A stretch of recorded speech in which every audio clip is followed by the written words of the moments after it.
Bonjour, et bien voilà la petite vidéo de cette semaine. À tout de suite.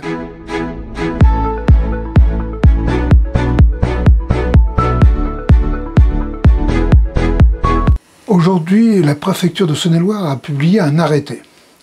Je vous mets le lien sur cette vidéo. Je vous demande de le consulter attentivement et de ne pas mal l'interpréter. Il applique de nouvelles règles de sécurité sanitaire qui sont absolument indispensables compte tenu de la situation de la Saône-et-Loire, mais il ne faut pas le surinterpréter. Je vous demande notamment de faire la différence entre les considérants et les décisions. Les considérants sont les éléments qui ont amené à la décision, et la décision figure dans les arrêtés. Par exemple, le 9e considérant sur les salles sportives n'est pas dans l'arrêté.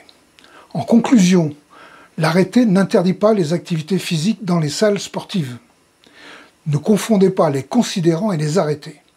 Si vous avez des questions sur cette interprétation, contactez-nous à la Fédération pour avoir plus de renseignements. Il est bien évident que la situation actuelle est contraignante. Nous ne pouvons pas faire comme il ne se passait rien. Au contraire, nous devons être très vigilants et prendre soin de nous et des autres. Pour autant, nous pouvons continuer nos activités partout où cela est possible, dans le respect de cette réglementation. Quelques exemples sur le département. On en a déjà parlé sur la vidéo numéro 44 avec Cinémarais. Le mois du document va se dérouler au mois de novembre, et pour rester dans le cadre de la réglementation, Cinémarais a changé les lieux pour trouver des salles plus grandes qui permettent de respecter cette réglementation. Donc, si Cinémarais a trouvé une solution, on peut, en réfléchissant, en trouver là où c'est possible. D'autres exemples, ceux de Mâconnais Nord et ceux de Lautunois-Morvan. Eh bien bonjour. Bonjour. Voilà, nous on est le secteur Mâconnais Nord. On voulait vous faire un petit coucou, parler un petit peu de ce qui se passe chez nous. Oui. Hein? On a fait notre réunion du CA il y a déjà quelques temps, et c'était l'occasion pour chacun de s'exprimer sur la rentrée, et je crois qu'on avait bien besoin d'échanger, il me semble. Les projets sont sont en stand-by en attendant de voir comment va évoluer la crise sanitaire, mais je pense que chaque foyer a bien mis en place toutes ces activités comme on a l'habitude de fonctionner dans notre Mâconnais Nord. Oui, tout à fait. Oui, oui. En mettant bien sûr en place toutes les mesures sanitaires. Mais c'était vraiment un moment d'échange sympathique où tout le monde peut s'exprimer sur ses projets de son foyer perso, et puis sur ses difficultés, des questions, des interrogations. C'est vraiment un moment sympathique. Voilà. Oui, tout à fait.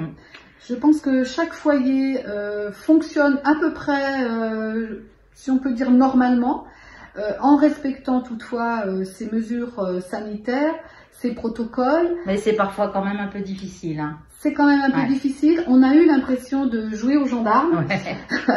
Et, mais finalement, là, c'est les vacances de la Toussaint. On peut faire un point d'étape. On peut dire qu'on a mis en place des choses qui fonctionnent.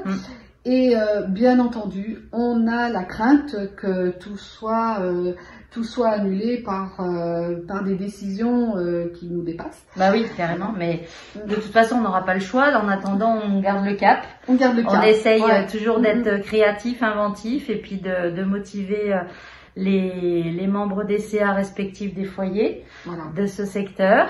Et puis, on compte sur la participation de tous et la responsabilisation de chacun. Voilà. On vous dit à bientôt. À bientôt. Au revoir. Au revoir.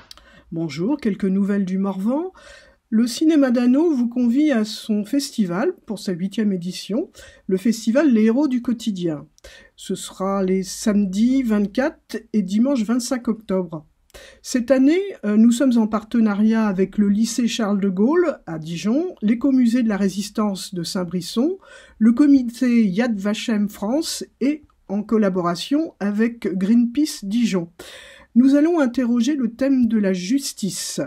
En 2020, ce thème s'impose dans ses différentes remises en question, son fonctionnement ou son dysfonctionnement, son pouvoir, son indépendance. Un premier volet sera consacré à la rencontre de citoyens qui se sont mis hors la loi pour défendre la justice, qu'ils se soient les justes pendant la Deuxième Guerre mondiale aux lanceurs d'alerte d'aujourd'hui, ceux qui aident les migrants, qui se rendent coupables de délits de solidarité, les faucheurs volontaires, les militants écologistes, ceux de Greenpeace, l'ordinaire d'hommes et de femmes que les actes de bravoure élèvent au rang momentané et parfois fugace de héros. Le second temps, le dimanche, donc, ce sera plutôt cette justice que nous allons regarder fonctionner en tant qu'institution, distance de la procédure, humanité, mise à vif derrière l'institution, des combats contre l'injustice, des condamnés à tort et à mort aux États-Unis. Ce festival, ce sont des fictions, des documentaires, des rencontres avec des réalisateurs, des échanges. Nous en avons grandement besoin en ce moment, alors on vous attend. Vous voyez, il est possible de faire avec ce que nous avons et dans le cadre d'une réglementation contraignante. Dans les semaines qui viennent, nous vous donnerons d'autres exemples au fur et à mesure que vous ne nous les ferez pas à venir.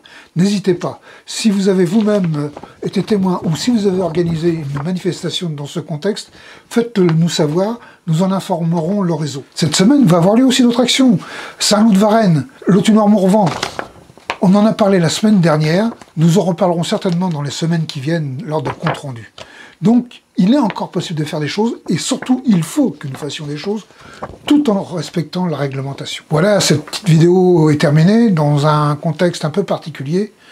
Prenez soin de vous, et n'hésitez pas, contactez-nous si vous avez des questions.